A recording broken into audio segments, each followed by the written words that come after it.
Dear students, so here I am with a new topic, that is utility. So what is utility? Utility is defined as the one satisfying power of the commodity. Okay? How is defined utility?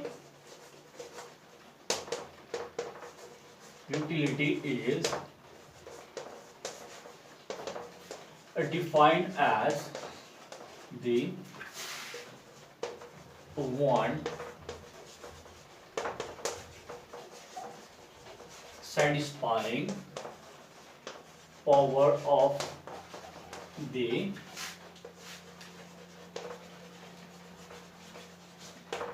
commodity. Okay, what is utility?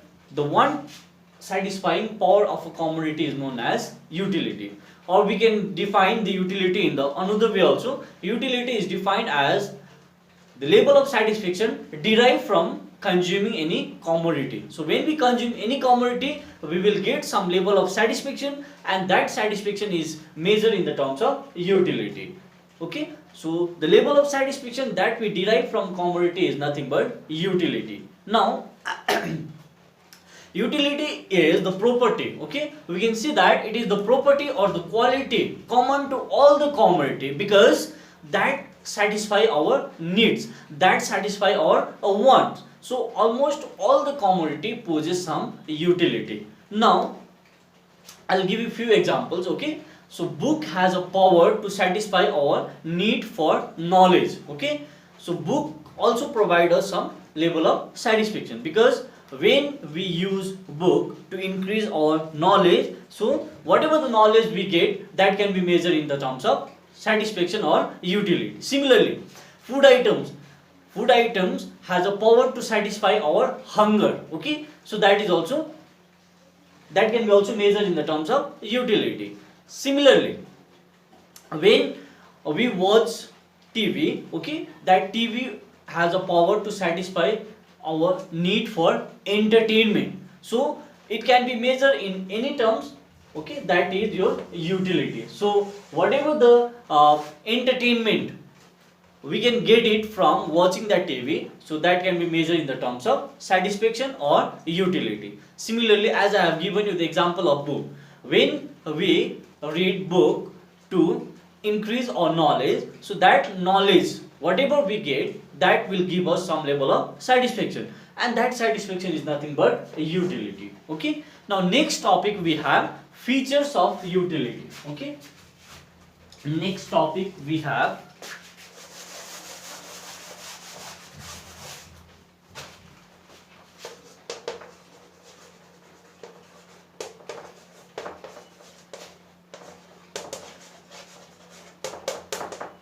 features of utility. So there are various features. The first one we have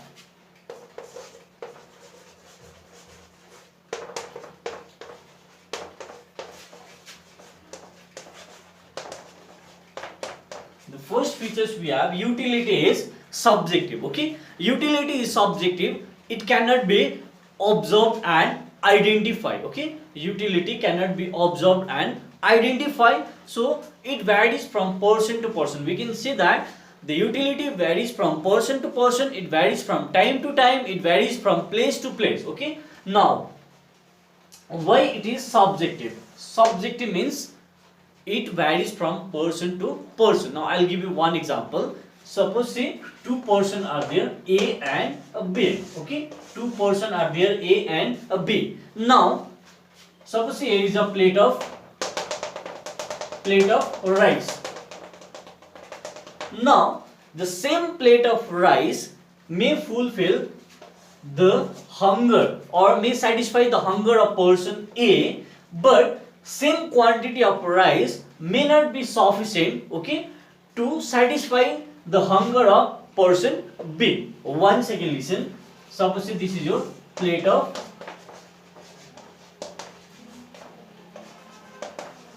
rice. Okay, now with one plate of rice, person A can satisfy his hunger, but same quantity, okay, same quantity or same plate of rice may not be sufficient to satisfy the hunger of person B. It may be more, the quantity may be more or may be less. That's why we call utility is subjective. Okay, it depends on our introspection, or how we are perceiving that. Okay, same quantity may not be sufficient for one person, but it may be sufficient for the other person, or it may satisfy the hunger of one person, and same quantity may be more or may become less to satisfy the hunger of another person, that is a B.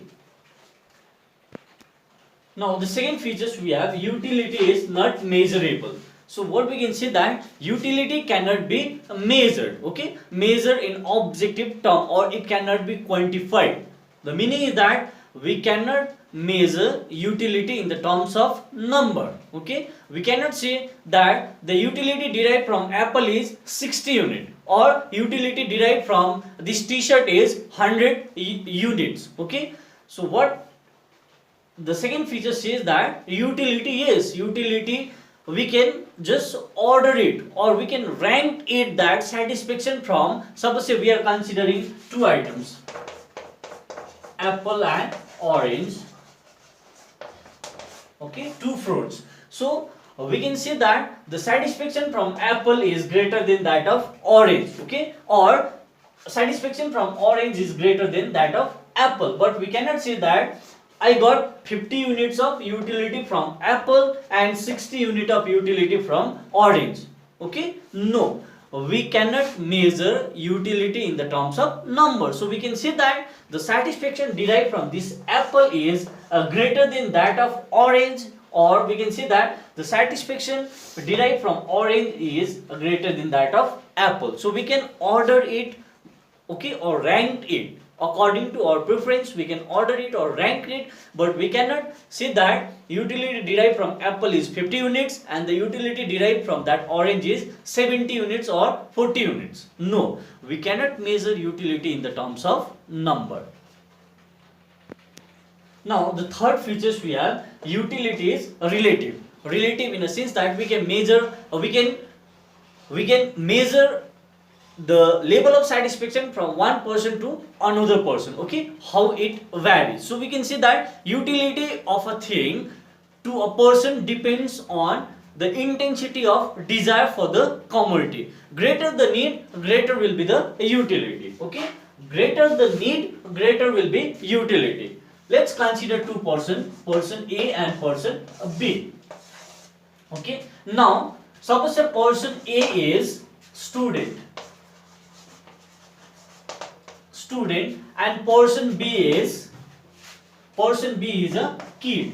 Okay, 3 years or 4 year kid. Now the need for book, okay, book will be more useful for this person A rather than this person B. So we can say that the utility for book, okay, utility for book is more for this student or for person A than person B. So here same item or same thing can be more needed to one person and may not be useful or may not be needed by the other person. So here we can say that if person A is a student, he will be in a great need of that book, but if person B is a kid, small kid, so he may not or she may not need that a book to satisfy his or her wants. So we can say that utility is relative. Okay, relative, it varies from person to person. Okay, same thing may be useful to one person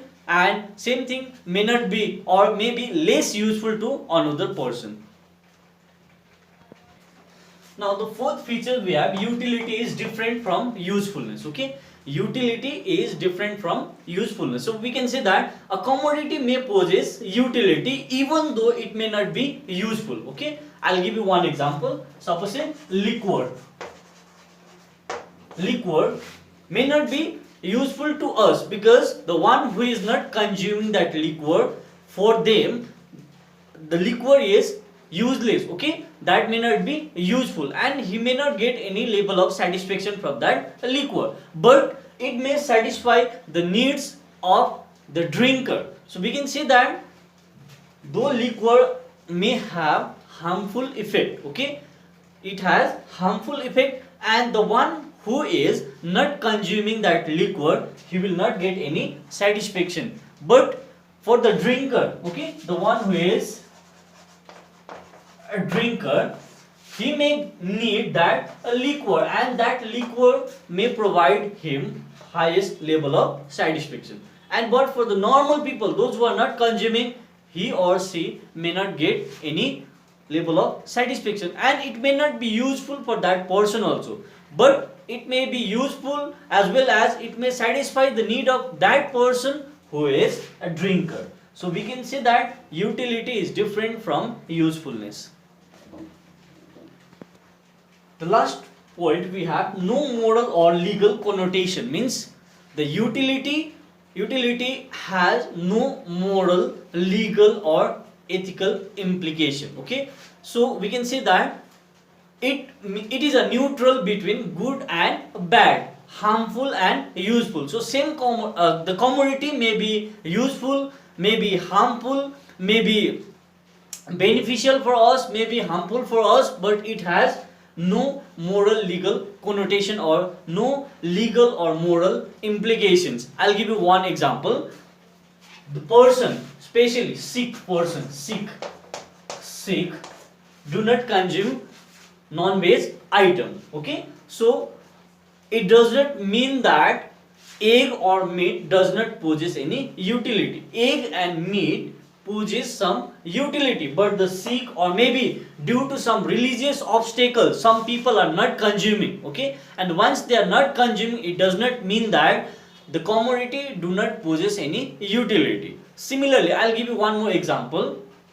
The terrorist, okay, terrorist carries gun, okay, and gun possesses more utility for that particular terrorist, but it may not be useful for us. So the gun may not provide any utility to us, but it may provide, or it may gives more satisfaction to that terrorist or the one who is doing illegal activities. Okay, for him that gun may provide maximum level of satisfaction. Though that gun is harmful thing, we should not carry, but what is happening, in spite of being harmful, that poses some utility. So we can say that it has no moral or legal implication. The good is neutral, may be harmful, may be beneficial, but it also poses some utility.